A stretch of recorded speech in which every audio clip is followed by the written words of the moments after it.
Assalamualaikum warahmatullahi wabarakatuh. Pada mata kuliah kali ini yaitu Matematika Keuangan akan membahas tentang metode dana pelunasan untuk pelunasan utang dan perbandingan metode amortisasi dan dana pelunasan yang dibawakan oleh kelompok 3. Berikut nama-nama anggota kelompok 3. Yang pertama ada Indah Holila, yang kedua ada Nurul Azmi, yang ketiga ada Nur Hasanah, yang keempat ada Nurul Nadila, yang kelima ada Siti Sofia Sitorus, dan yang terakhir ada Suci Lestari. Nah, langsung saja, pemateri pertama dibawakan oleh saya sendiri selaku moderator, yaitu Indah Holila. Saya Indah Holila akan membahas tentang metode dana pelunasan untuk pelunasan hutang. Cakupan bahasannya mengenai definisi dana pelunasan, definisi nilai buku utang, dan definisi metode dana pelunasan untuk pelunasan hutang. Materi pertama adalah definisi dana pelunasan. Ketika sejumlah uang tertentu yang diperlukan pada saat masa yang akan mendatang merupakan suatu kebiasaan yang baik untuk mengumpulkan secara terencana melalui tabungan secara periodik dalam jumlah yang sama, dapat dikatakan di situ merupakan dana pelunasan. Kemudian, apa itu metode dana pelunasan untuk pelunasan hutang? Sering dikatakan bahwa dana pelunasan dibentuk sebagai suatu tujuan pelunasan hutang. Selisih antara jumlah dana pelunasan dan pokok utang pada suatu saat tertentu, disinilah dikatakan sebagai nilai buku utang. Ini yang memungkinkan adanya pelunasan itu disiapkan khusus untuk penyelesaian utang. Ketika seorang peminjam atau debitur, artinya jumlah pembayaran tahunan yang dilakukan peminjam, karenanya adalah jumlah untuk antusias dana pelunasan dan bunga periodik. Untuk pemahaman lebih lanjut mengenai metode dana pelunasan hutang untuk pelunasan hutang akan dijelaskan oleh teman saya yaitu Nurul Azmi mengenai contoh soal metode dana pelunasan untuk pelunasan hutang. Saya Nurul Azmi akan melanjutkan pembahasan. Di sini saya akan menjelaskan mengenai contoh 7.8. Di sini kita diberikan sebuah soal yang berbunyi, sebuah pinjaman sebesar 500 juta akan jatuh tempo 4 tahun lagi dan harus dibayarkan dengan metode dana pelunasan. Ketika pinjaman yang itu berbunga sederhana atau simple interest sebanyak 9% yang dibayarkan setiap 6 bulan, dan pembayaran dana pelunasan dapat memperoleh bunga 8% yang dihitung secara triwulan. Maka di sini kita akan menghitung, yang pertama ada jumlah pembayaran tahunan, yang kedua adalah jumlah dana pelunasan setelah 2 tahun, dan yang ketiga adalah nilai buku pinjaman setelah 2 tahun. Kita masuk ke pembahasan yang pertama, yaitu di sini kita akan menghitung jumlah pembayaran tahunan. Dari soal kita bisa mendapatkan bahwasannya PF-nya itu sebanyak 500 juta dan I-nya itu adalah 0,02. Di sini kita langsung menghitung anuitas untuk dana pelunasannya, yang dimana kita punya rumus yang dimana A sama dengan PF per buka kurung 1 ditambah I tutup kurung pangkat N dikurang 1 per I. Lalu kita akan dapatkan hasilnya sebanyak 500 juta per 1 ditambah 0,2 dipangkatkan 16 dikurang 1 per 0,02. Di sini kita mendapatkan angka sebesar 26.850.062,94 rupiah. Didapatlah untuk menghitung jumlah untuk dana pelunasan sebanyak 1 tahun itu, tinggal A-nya itu kita kalikan 4 aja. Makanya kita bisa mendapatkan angka 107.300.251,8 rupiah. Lalu kita bakalan menghitung jumlah untuk pembayaran bunga dalam 1 tahun. Di sini kita memakai rumus yang dimana 2 dikali 9% per 2 dikali PF-nya itu tadi, yaitu kita akan mendapatkan sebanyak 45 juta. Jadi untuk jumlah pembayaran tahunannya itu kita tinggal kurangkan aja. Kurangkan dari jumlah untuk dana pelunasan dalam 1 tahun itu dikurang pembayaran bunga dalam 1 tahun. Maka kita akan mendapatkan angka 152.300.251,8 rupiah. Selanjutnya kita bakalan menghitung jumlah dana pelunasan setelah 2 tahun. Nah, dari soal juga udah kita ketahui bahwasannya A-nya tadi udah kita dapatkan sebesar 26.825.006,94 rupiah, dan kita dapatkan I-nya itu 0,02 serta N-nya itu adalah 8. Kita langsungkan aja cari rumus FV-nya itu, yaitu 1 ditambah I pangkat N dikurang 1 per I dikali A. Makanya nanti kita akan mendapatkan angka sebesar 230.238.685 rupiah. Selanjutnya, untuk penyelesaian yang ketiga yaitu nilai buku pinjaman setelah 2 tahun. Nah, ini kita ngitungnya itu nilai buku pinjaman, sehingga tinggal kita kurangin aja, yang dimana pengurangannya itu dari nilai pokok uang dikurang jumlah dana pelunasannya. Kan tadi nilai pokok uangnya itu 500. Nah, berarti 500 juta dikurang jumlah dana pelunasannya itu sebanyak 230.238.685 rupiah. Makanya nanti kita bakalan dapat hasil akhir dari nilai buku pinjamannya itu sebesar 269.761.315 rupiah. Mungkin itu sekian dari saya. Selanjutnya akan dijelaskan oleh teman saya. Terima kasih. Selanjutnya, saya Nurul Nadila akan membahas tentang contoh 7.9. Pemerintah kota meminjam 25 miliar untuk pembangunan jalan layang. Bunga sederhana sebesar 7% per tahun dibayarkan setiap 6 bulan. Pinjaman itu harus dilunasi dalam 20 tahun dan pejabat yang berwenang telah memutuskan menyetor dana pelunasan setiap 6 bulan dengan bunga 6% per tahun. Maka hitunglah jumlah pembayaran tahunan. Yang kedua, jumlah dana pelunasan setelah 3 tahun. Nah, untuk menjawab ini, kita terlebih dahulu harus tahu jumlah pembayaran tahunan itu adalah jumlah untuk dana pelunasan ditambah jumlah untuk pembayaran bunga.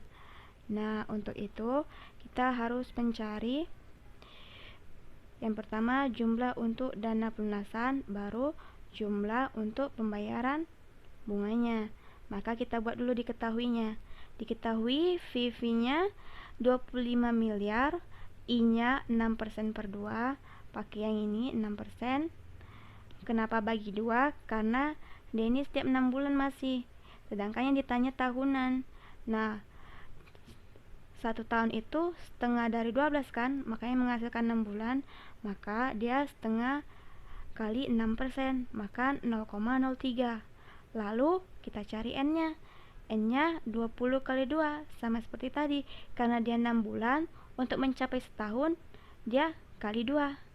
20 kali 2 sama dengan 40. Nah, rumus yang digunakan adalah ini. VV sama dengan 1 tambah I pangkat N kurang 1 per I kali A. Nah, kita masukkan aja langsung ke A-nya, pembahasan A-nya.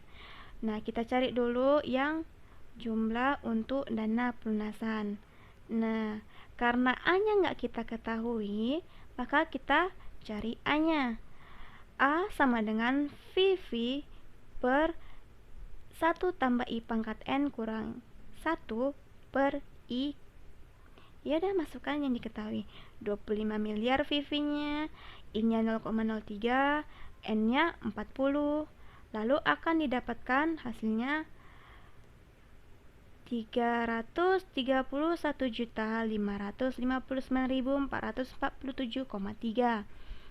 Sudah dapat A-nya, kita masukkan jumlah dana pelunasan setahunnya. 2 kali si ini tadi, ya kan? Karena dia 6 bulan, kenapa 2? Kan pasti nanya, kenapa 2? Karena dia 6 bulan. Kan yang ditanya setahun. Nah, setahun itu ada 12 bulan. Dan 12 bulan itu setengah dari dan 6 itu setengah dari 12, makanya dia kali 2. 2 kali 331.559.447,3, maka akan menghasilkan 663.118.894,6. Udah dapat dana pelunasannya, kita cari jumlah pembayaran bunganya. Nah, jumlah pembayaran bunga dalam setahun yaitu 2 kali 7% per 2. Nah, kenapa 2 ini? 2 dikali 7% per 2. 2 ini untuk setahun, dan yang ini I-nya untuk setahun. Seperti yang tadi, 6 bulan kan? Untuk mencapai setahun, dia setengah. Lalu, dikalikan dengan si VV-nya. Maka didapatlah 1.750.000.000. Nah, udah dapat ya kan? Udah dapat si ininya, si dana pelunasannya sama si bunganya. Tinggal dijumlahi. Dapatlah hasilnya 2.413.118.894,6. Udah, lanjut kita cari yang B. Nah, jumlah dana pelunasan setelah 3 tahun. Rumusnya masih sama. Sini juga. VV sama dengan 1 tambah I pangkat N kurang 1 per I kali A. Nah, I-nya tadi 0,03. Nah, N-nya. N-nya ini kenapa 6? Nah, lihat soalnya. 3 tahun. 3 tahun itu ada berapa semester? 6 kan? Makanya dia N-nya 6. Udah, tinggal dikalikan sama si A. A-nya ini dari yang ini tadi, yang kita cari ini tadi, awal ini tadi. Nah, maka didapatlah hasilnya. Maaf, ini hasilnya yang benar. 2 hasilnya ini ya. 2.144.662.406. Nah, sekian dari saya. Terima kasih. 7.6.1 Perbandingan metode amortisasi dan dana pelunasan. Penjelasan dalam metode amortisasi adalah amortisasi merupakan pelunasan pokok yang merupakan pengurangan dari angsuran hutang dan bunga. Amortisasi utang selalu memiliki nilai lebih kecil atau sama dengan angsuran hutangnya. Kemudian dalam metode dana pelunasan digunakan untuk membayar hutang, untuk menebus hutang yang jatuh tempo. Nah, perbandingan antar keduanya yang pertama, jika ada beberapa alternatif untuk meminjam uang, maka kita perlu membandingkan antara satu dengan yang lainnya untuk dapat memilih yang paling murah. Walaupun kita sedang membutuhkan uang, kita harus punya alternatif mana nih dari antara satu sama yang lainnya, yang lebih murah, yang lebih efisien, yang benar-benar kita mampu untuk membayarnya. Kemudian, dengan metode amortisasi, pengeluaran periodik adalah sama dengan besar pembayaran angsuran per periode. Sedangkan dengan metode dana pelunasan, pengeluaran periodik adalah jumlah pembayaran bunga dan setoran untuk dana pelunasan. Nah, kita harus bisa menentukan metode amortisasi atau metode dana pelunasan yang kita pilih. Nah, setelah itu, dari metode amortisasi ini kita pilih lagi alternatif mana lagi yang lebih kita butuhkan, yang lebih kita sanggupi, yang lebih baik untuk kedepannya. Karena menghutang itu tidak hanya untuk hari ini, tapi pastinya kita perlu beberapa waktu untuk melunasinya. Jadi kita harus memperhitungkan semuanya agar tetap berjalan dengan kondusif.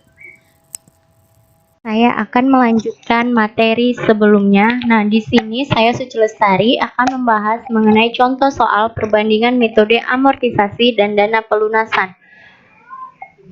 Nah, soal tersebut bunyinya seperti ini. Pinjaman sebesar 1.500.000.000 rupiah dapat dilunasi dengan dua cara, yaitu dengan mengangsur tahunan selama 10 tahun dengan J1-nya sama dengan 16% atau dengan cara membayar bunga sederhana 12% setiap tahun dan menyetor dana ke bank itu untuk pelunasan setiap tahun selama 10 tahun. Untuk setoran itu sudah tentu akan diberikan bunga. Jadi, pertanyaannya, berapa besar bunga tabungan J1 yang membuat kedua alternatif sama menariknya? Langsung saja kita masuk ke pembahasan. Nah, penyelesaian dengan cara metode amortisasi. Yang kita ketahui, PV-nya 1.500.000.000 rupiah. I-nya 16%, maka menjadi 0,16. N-nya 10 tahun, maka kita buat N sama dengan 10, dan rumusnya yaitu A sama dengan PV per 1 dikurang 1 tambah I pangkat min N per I. Lalu kita masukkan angka tersebut ke dalam rumus. Diketahui PV-nya 1.500.000.000 rupiah per 1 dikurang 1 ditambah I-nya itu 0,16 pangkat N-nya itu pangkat min 10 per 0,16. Maka didapat hasilnya yaitu 310.351.624,6 rupiah.